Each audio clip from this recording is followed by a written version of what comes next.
You're talking about, I find it interesting, having practiced at the government attorney's office, where when you look at or you consulted with the respondent, and in the consultation you discovered that indeed there was a decision that was made wrongly and in good faith. I think the practice that has been there is then you simplify an affidavit where you say, I'm going to abide by the decision of the court. Now, how would that be different to the remedy of suspension? Yeah. So the starting point is that the remedy of suspension is not to be heard simply because you ask for it. You firstly have to plead it, then provide explanation accompanied by credible evidence why the court should suspend. And generally the lines of explanation would be that it is important to suspend the decision to promote the orderly implementation of government functions. Take, for example, cases where your client has awarded a tender, and the tender relates to delivery of services. Let's take, for example, delivery of water to a community that badly requires water. And a competing tenderer feels aggrieved by that decision.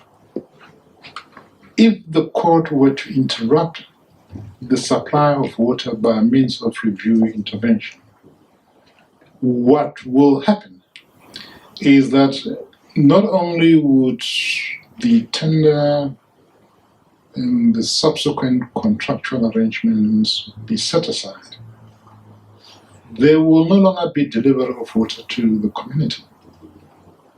The key question is, why should the innocent members of the community be affected simply because you as a decision maker have made the wrong decision? You may well wish to say that there are public interest considerations which requires the court to suspend its judicial intervention by way of review, pending a corrective exercise on your part. That may well include re-looking at the competing tenders, reassessing them second time around, and making a subsequent decision informed by the court's deliberations on irregularities or improprieties that may have been identified in the course of the initial litigation. In that sense, your duty as a public entity to deliver services is still maintained. The community still gets the supply of water, and there has not been an interruption of public service delivery obligations.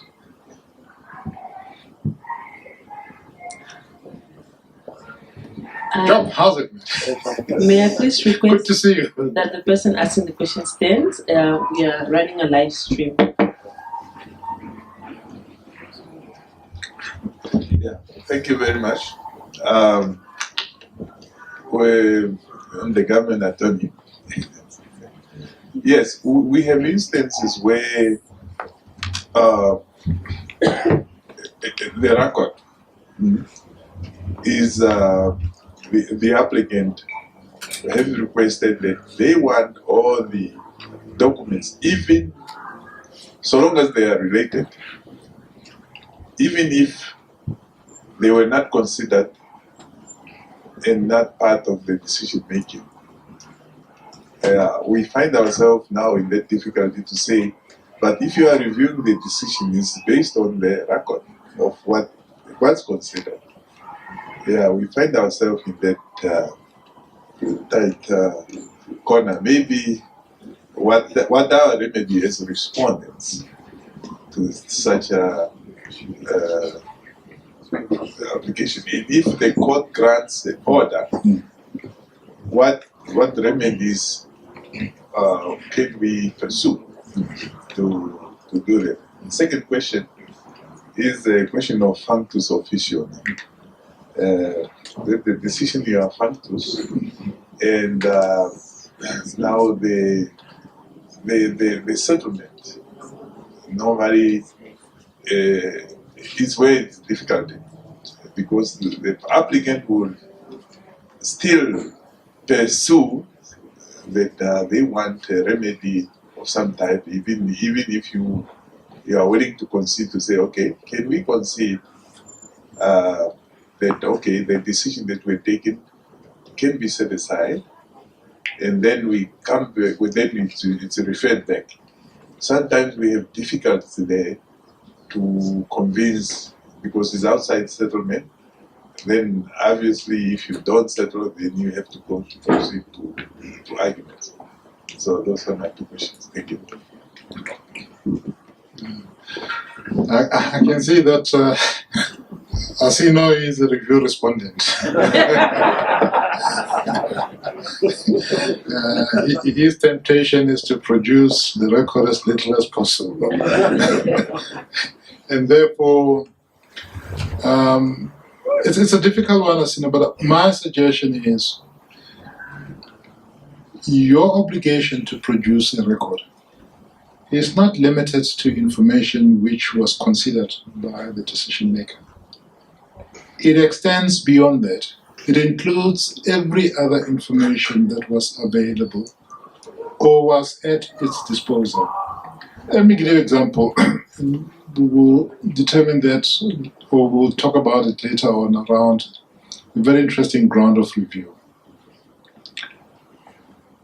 You represent a client who invited tenders. And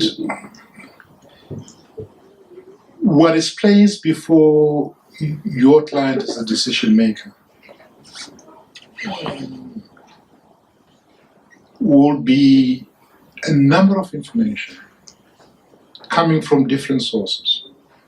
It will be the competing tenders from different tenderers.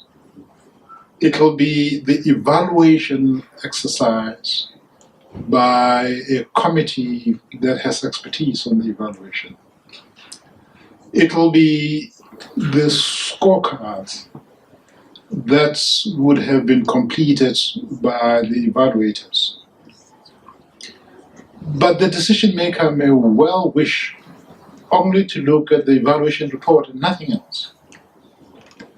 Now, the record of proceedings is not going to be based on the fact that you are only going to produce what the decision maker has looked at, and therefore the evaluation report only. Your obligation to produce the record of proceedings would be on every piece of scrap paper that was at the disposal of the decision maker. And you can understand why the record of proceedings has been legally defined that broadly. Because part and parcel of the grounds of review may well be that your decision failed to take into account relevant considerations or took into account irrelevant considerations. And to establish that ground of review, you need to look at every aspect of the information at your disposal.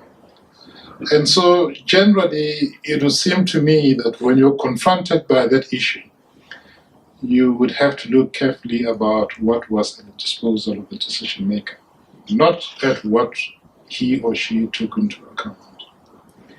As to the question of settlement, it is a difficult one. I really, if you permit me, would like to avoid that issue. But if you press me to consider it, top of my head, I'll say the following two things.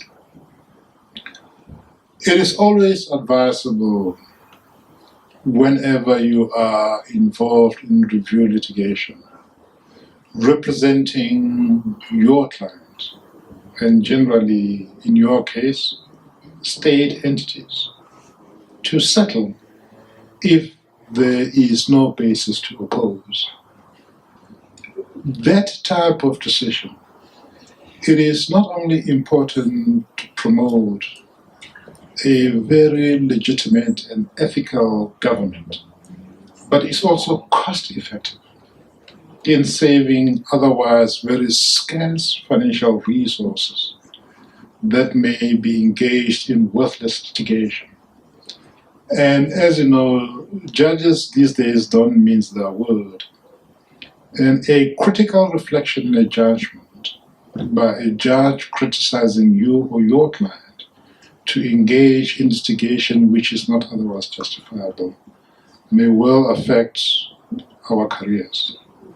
So I suggest that you carefully look at and settle. The difficulty, though, is a settlement is a product of compromise. And you can settle. But if it's in the context of public law litigation, often courts would want to exercise their supervisory powers on a settlement. A review applicant also has an interest to make sure that a settlement becomes an order of court. Because if it's a settlement between the two of you, it's just a personal rights and obligation matters. It doesn't bind any other person. Others may even ignore that settlement and go to court and still litigate outside the settlement. So to make sure that the settlement binds every other person, even those who may not be party to a settlement, and therefore becomes what we call a judgment in rem, you would go to court and ask the court to make a settlement an order of court, because the court order binds everyone. So to give that settlement a veneer of a judgment in rem by asking a court to endorse it, courts are often worried, and they look at the settlement in and out to make sure that it meets the requirements of a judgment in rem. And there are cases where courts have refused to endorse settlements, but there are also more cases where the courts have endorsed the settlement. I'm not going to debate and enter into those vexed questions of when a court can or cannot endorse a settlement. I'll move the mic to the back very soon. Just one last question from the front. Thank you very much, Advocate. Good to see you. Good to see you, man. And of course, I don't know whether it's common knowledge that I'm not a lawyer. There is something that is common. They say politics is so important to be left to the politician. But if you live in Namibia now, you now understand that law in the judiciary is more important to be left to the lawyers. I will not go in the details. We are very clear now. That perhaps explains why I'm here. I don't know whether Sisa has explained this to you, and I want also just to say it publicly. Before that important review, when we were suspended and expelled from the ruling party, we were actually the first ones. In fact, there was somebody in Tsumeb who was suspended, and he has been on suspension for about 6 years. No hearing, nothing. His brother got elected to the Central Committee and went to plead his case at the Central Committee. And then his suspension was uplifted, I think after 6 years or so. Now, that important review that we won, it was so important, such that both the ruling party now then started putting their house in order. They now have instruments to be able, there's no stories of somebody who was suspended for 6 years. But also the members, not only of the ruling party and many other political parties, are actually frequenting the courts now because of that importance. So we just want to thank you. The dynamics have changed now. The ruling party is no longer that important, but that important principle remains in review. Now, the last question that I work with lawyers because of my work in activism. There is this problem that I have. So we are debating with my lawyer, this is actually what happened in one case. A decision maker is given discretionary power. Yeah? So, and they exercise this discretionary power, and the lawyer says, man, there is nothing that we can do because there's this discretion. Now, this discretionary power that a decision maker says, I'm going to choose candidate A over candidate B because candidate A is taller than candidate B. But that's not the requirement. But now the lawyer says, but I'm actually asking and we're debating. Just because you have discretionary power, can discretionary power be used in an irrational or even corrupt? Like this minister is on public record that doesn't like you, and because they are given discretionary power, they just said no. Even the objective facts shows that you are candidate number 1 or number 2. But now the lawyer is now saying, but this person has discretionary power. But if you go to court,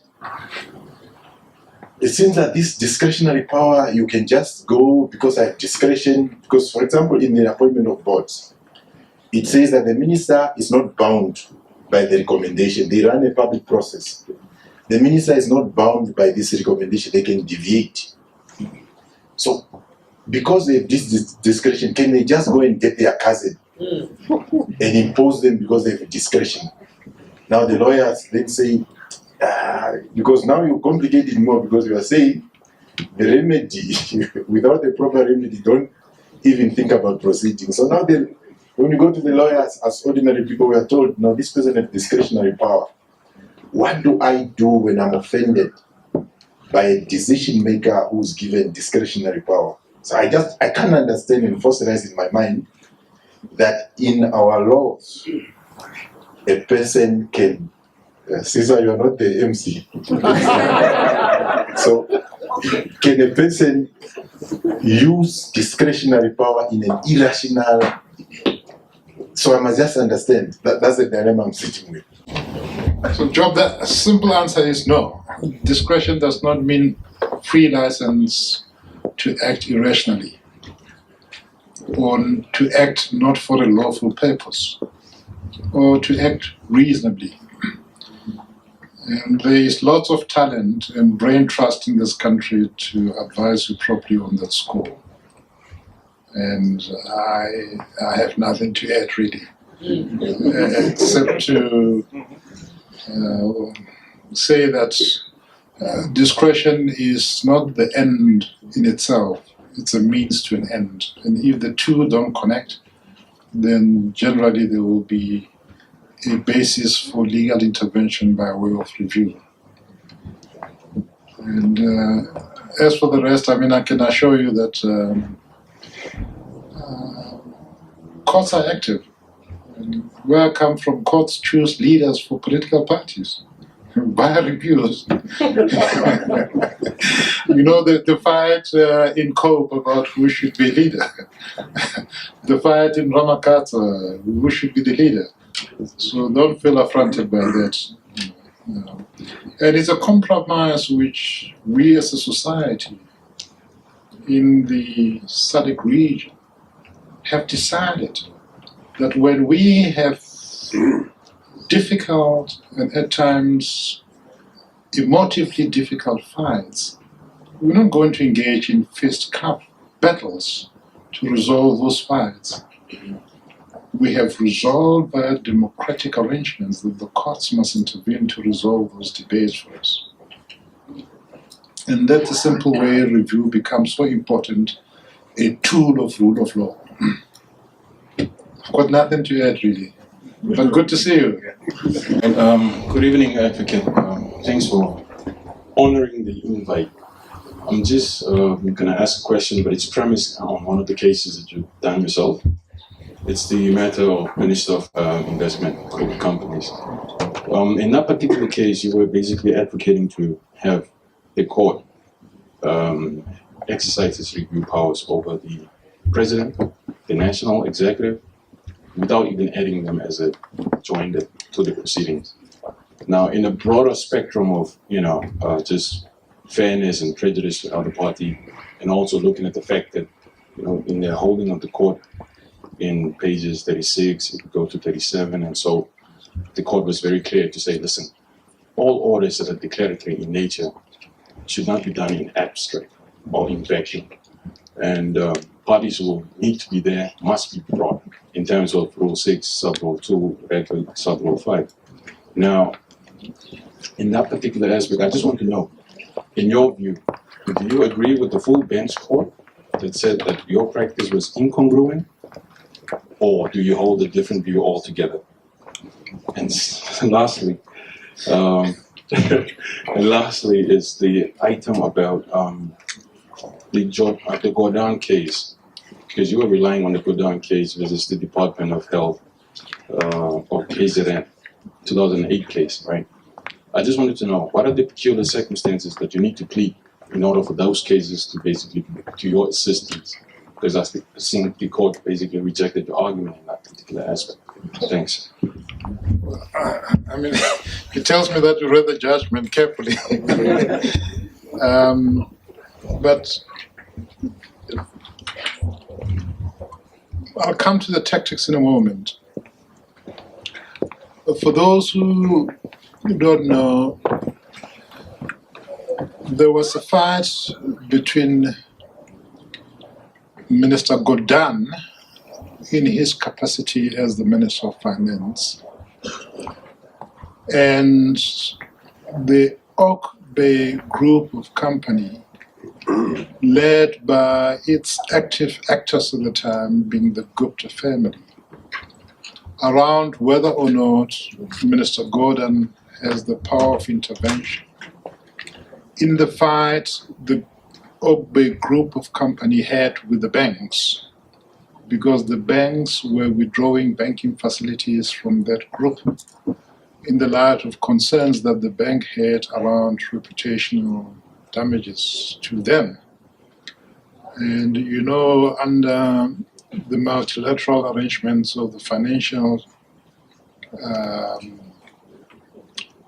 task force, banks have to maintain a level of integrity relating to know your client arrangements. That's the background to the case. And Minister Gordon sought the support of his colleagues in cabinet, which was not forthcoming. And he approached lawyers, well-known lawyers, to find out what is the solution, because he was put under pressure all the time. And he ultimately got the advice that he should go to court to obtain a declaratory order. It was not a review exercise. And the declaratory order he sought was that he has no power to intervene as a Minister of Finance in the private law squabbles between the banks and the Oak Bay group of company. What happened behind the scene is that the banks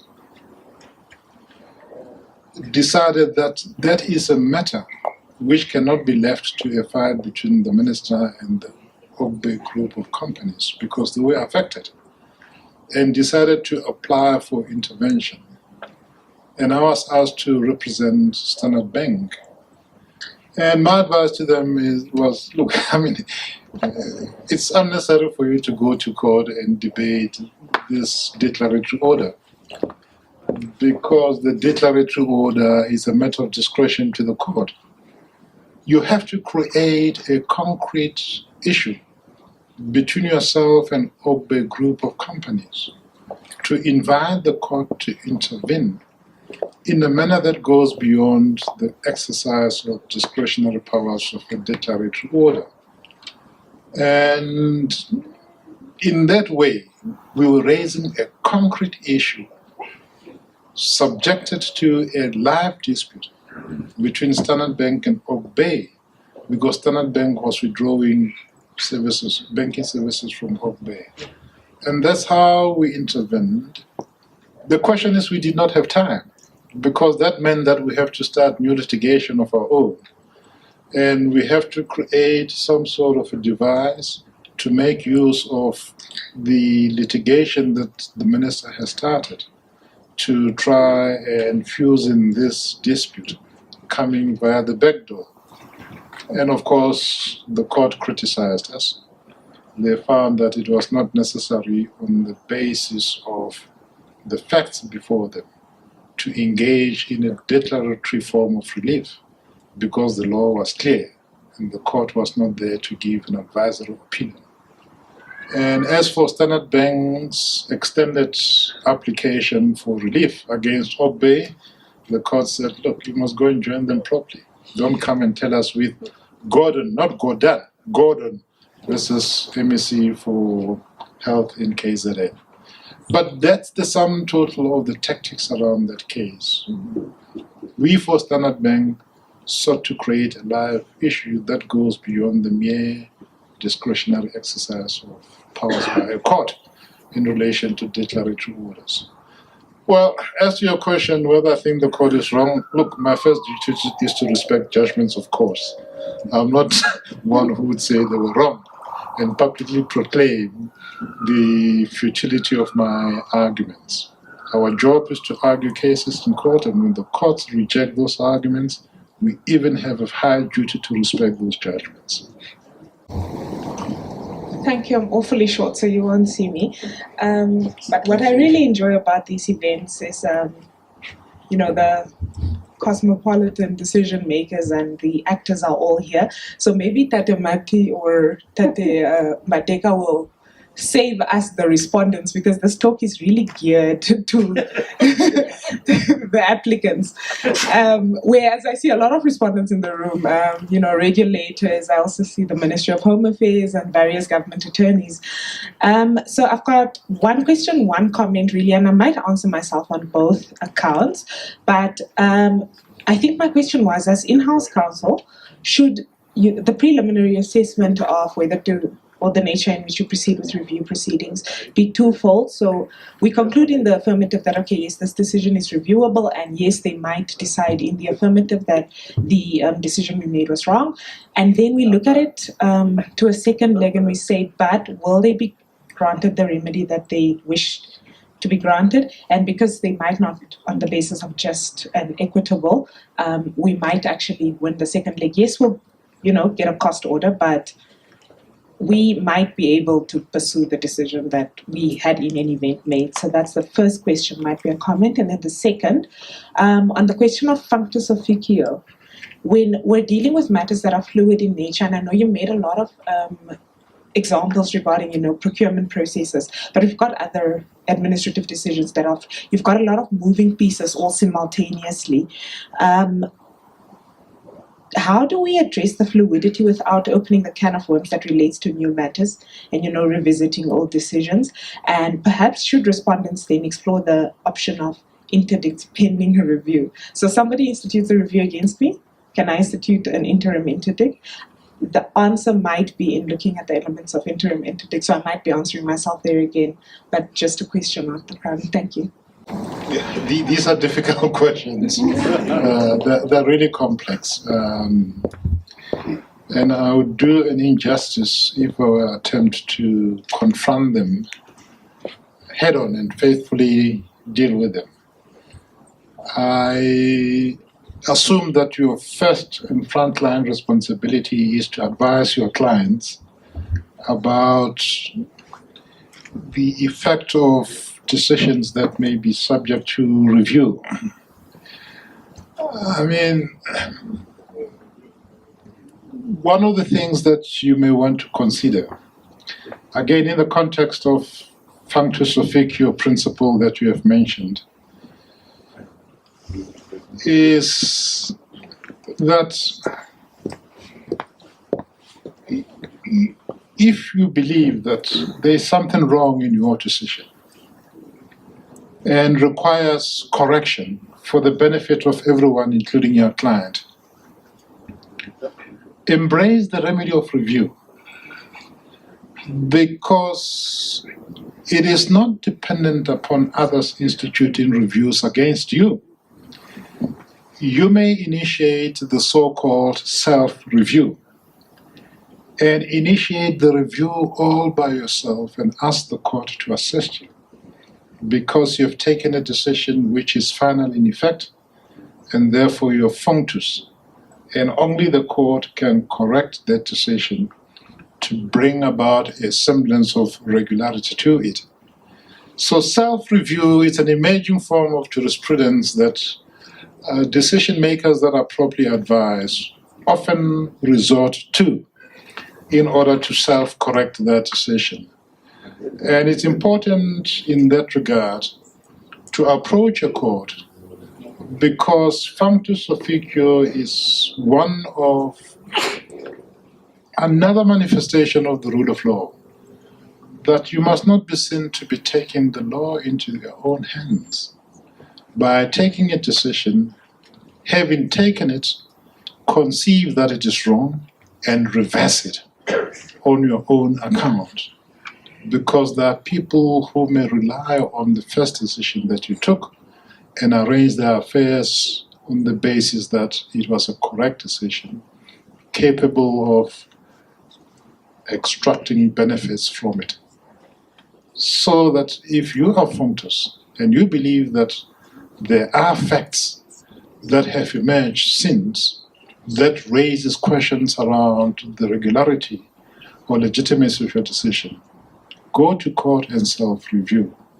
And in that way, you promote the importance of faithful and proper governance. Don't wait for others to review you.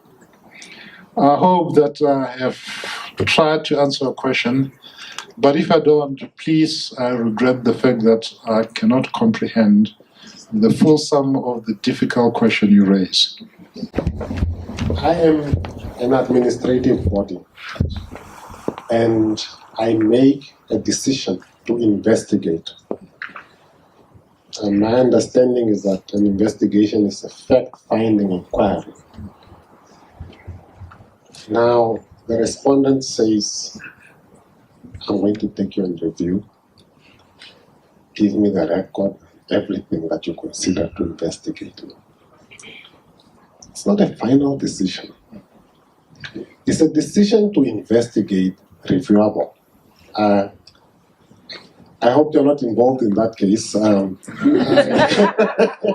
Not yet determined. It's a decision I made in my old life, but it's still hanging on my head. Thank you, colleagues, and thank you for braving this uncomfortable weather to be with us. It's one of those important investment exercise by Sisa in order to promote our skill in refining the type of services we offer to our clients. And again, that reflects the type of person that Sisa is. When we conceived this idea in today's discussion, I thought that it was going to be, as I said, an in and out exercise. But I'm truly, truly humbled by the extent of the interest that has been shown in this sort of exercise. And I hope that it continues in months and years to come. Because in the end, and maybe not in our lifetime, you will be proud of the impact this type of an effort would produce. I urge you to keep going. The results are not immediately visible, but the impact of what you do in these types of arrangements is far-reaching and guarantees success. Last word from me is that on both sides of the debate, do embrace the tool of review, because it has important and profound social utility in promoting good governance, at the same time in educating review litigants. One thing I did not mention, and let me take this opportunity to mention it, is this. The production of the record of proceedings is not only there for the benefit of a review applicant, so that they could manufacture supplementary grounds of review at their wish. It is also there to inform them about the legitimacy of the decision made, especially if the record is accompanied by reasons for the decisions, so that you as a review litigant would be told about the tramlines of the decision and apply your mind to it in order to assess whether it's a worthwhile exercise to proceed with a review.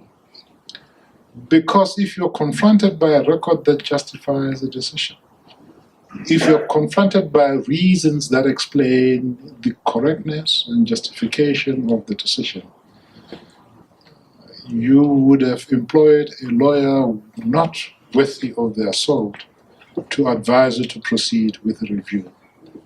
The consequences are far-reaching and often get realized at the end of the review, because a review respondent who has done their job and produced a record that amply justifies their decision will be entitled to ask for serious adverse cost order against you as an applicant should you fail in the end. So, a review is an important tool for both sides of the debate. Thank you for coming, and God bless.